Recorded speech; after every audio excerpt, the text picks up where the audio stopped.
Hello, I'm John Molesky. Welcome to Wilson Center Now, a production of the Woodrow Wilson International Center for Scholars. My guest today is William Drozdiak. William is a global fellow with the Wilson Center's Global Europe program, and he's author of the book, The Last President of Europe, Emmanuel Macron's Race to Revive France and Save the World.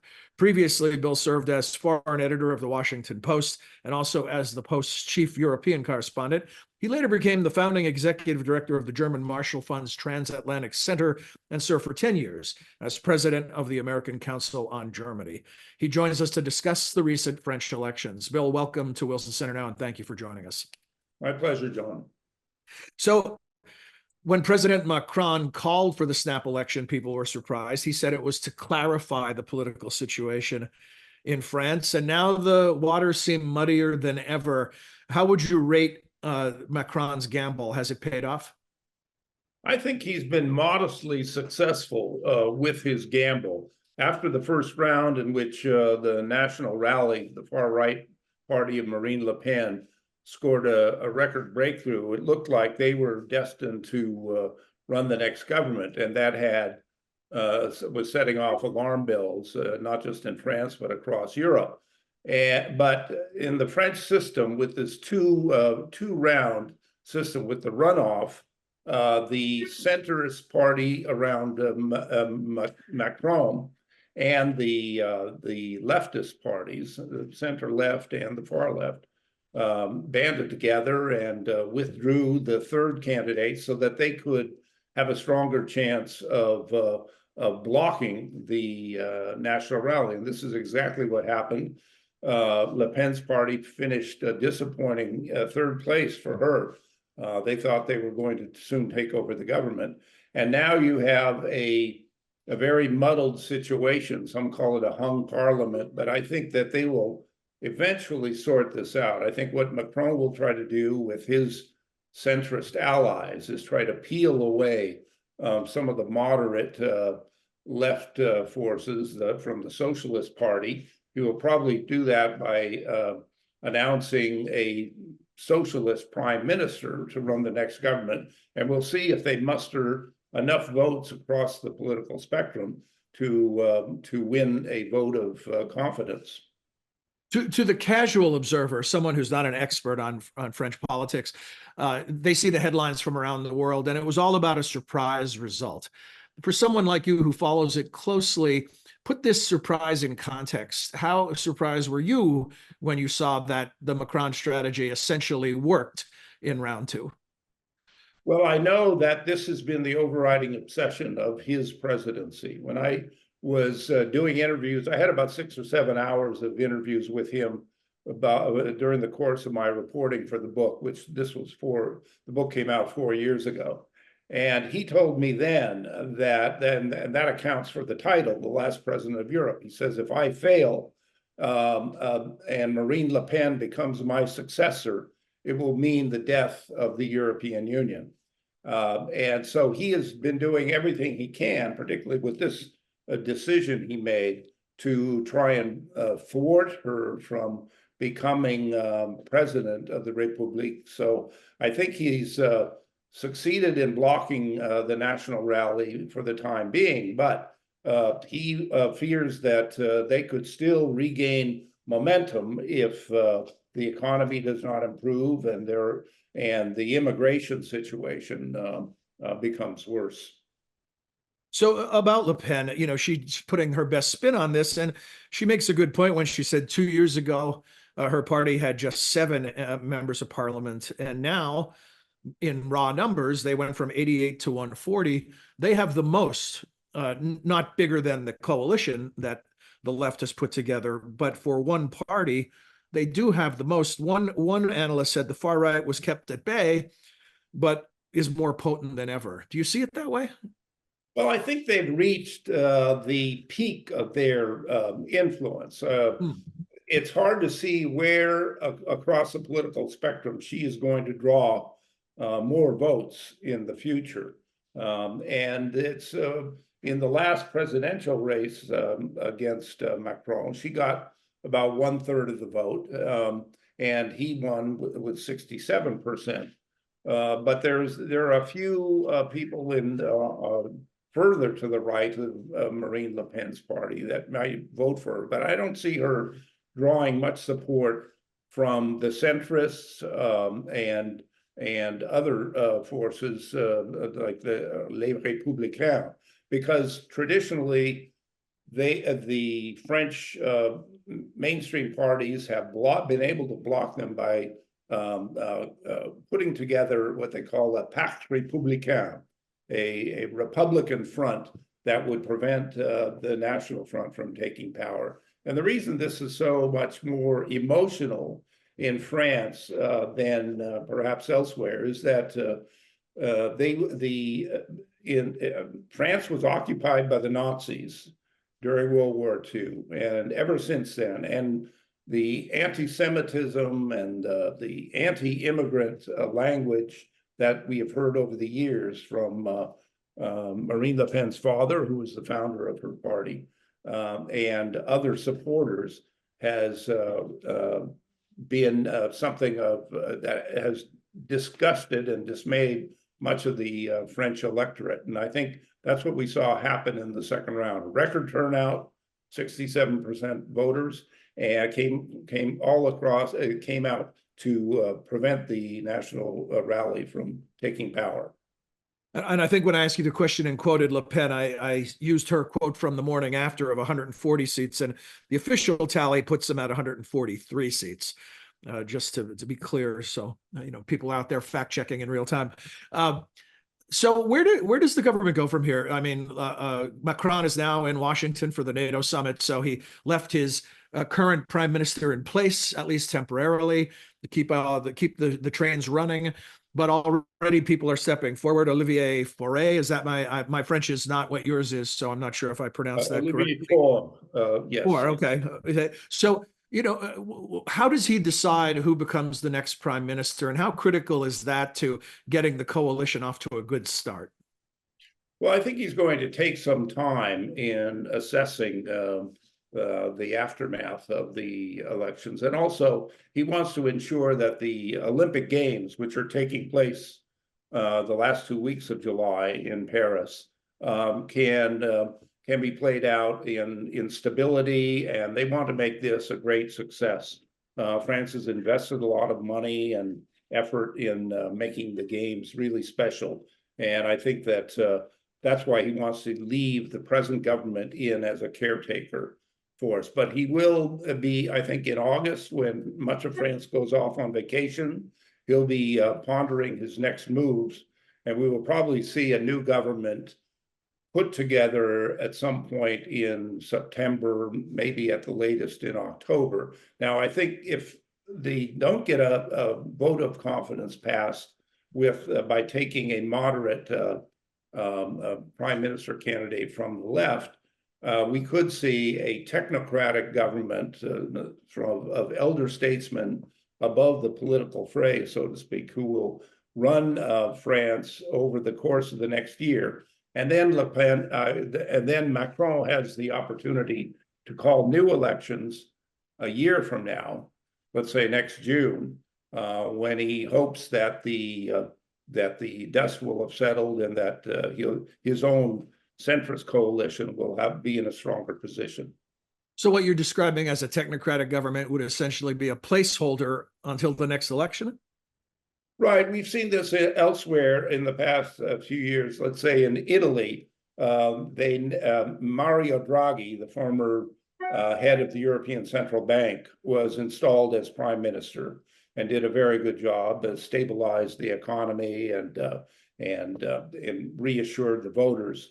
And then they had new elections, and Giorgia Meloni, who is from a far-right party, but who has moderated her image, took over. And I think this is what Macron would like to see, that the voters will temper their disdain for his government and by reassessing what it would mean for a far-right party to run France, because France has the second largest economy, the continent's strongest military power, and it would be a historic step in the wrong direction, I think, for France to vote into power a far-right party.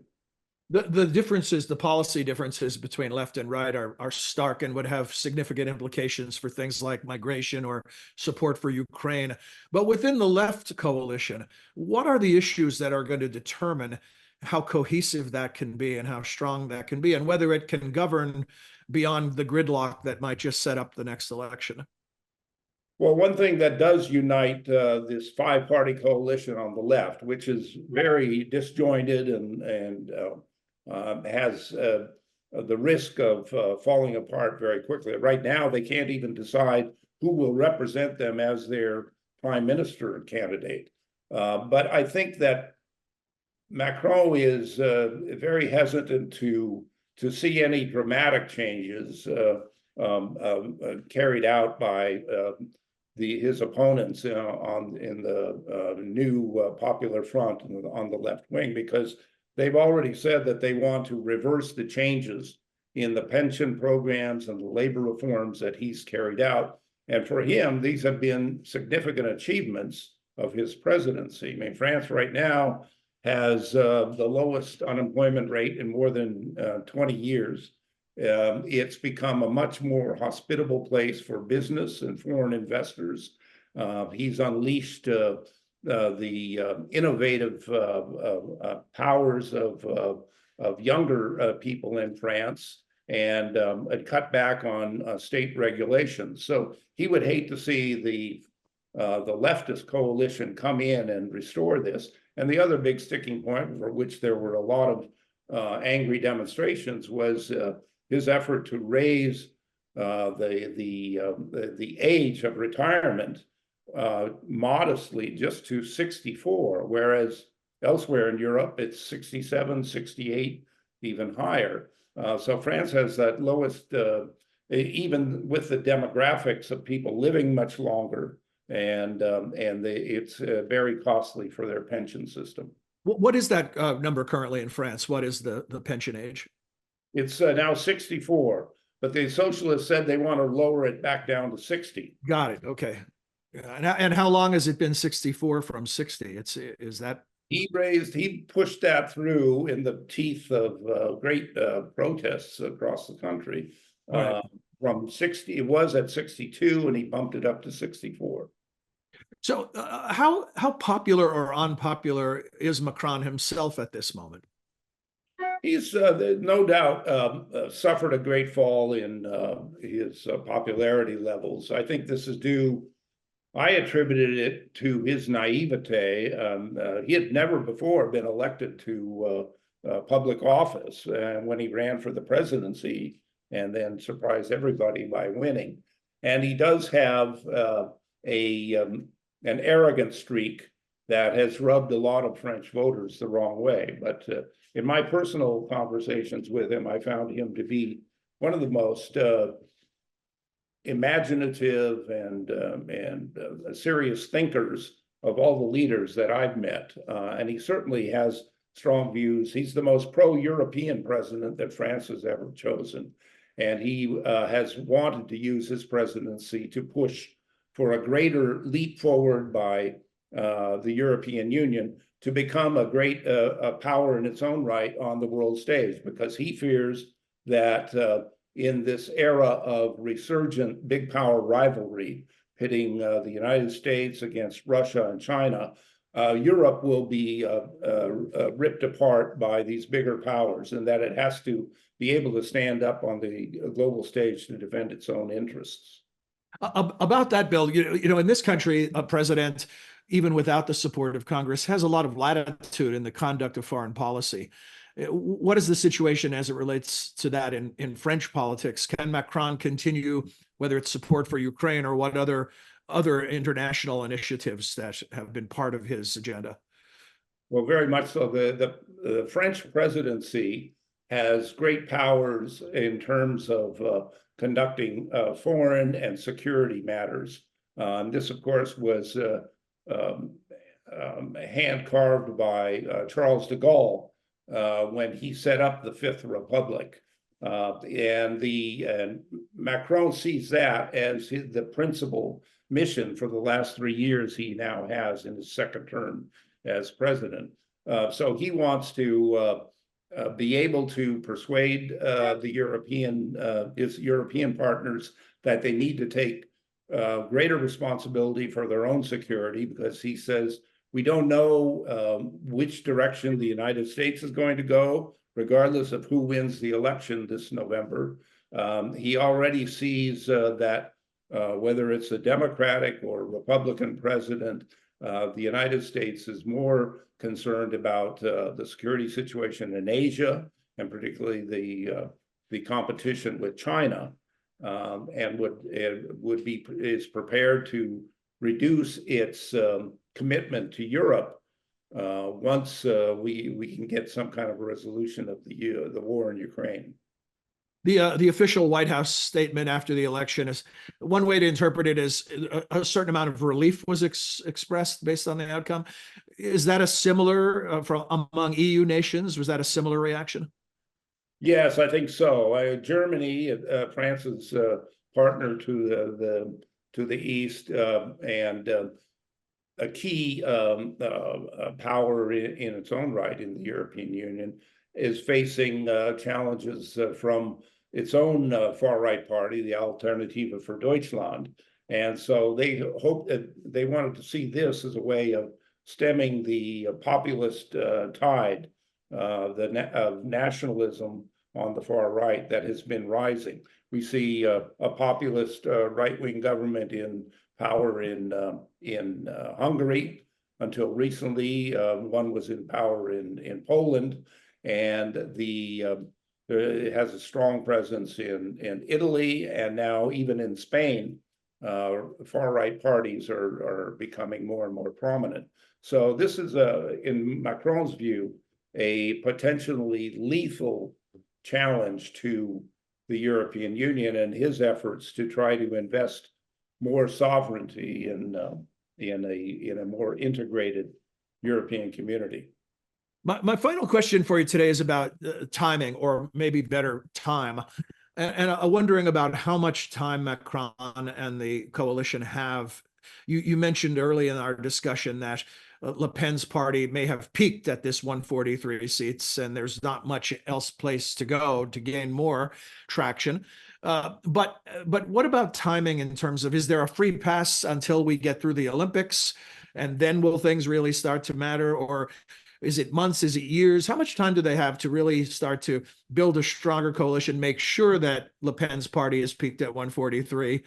I think you get the gist of where I'm headed with this question. Yeah, sure. No, I think, well, the timing of this, it mystified people. Why did he have to call it now? He wasn't required to call the elections now. But in the wake of the strong showing by the national rally, Macron feared that if he waited until after the Olympics and then the traditional August vacation period, and France doesn't come back to work, and Parliament is not in session until the middle to late September, that the momentum would continue to grow for the far right. So he wanted to precipitate a crisis that would stop their momentum now, even at the risk of seeing gains and big losses for his own centrist allies. So I think that's the timing that we're looking at. I think France will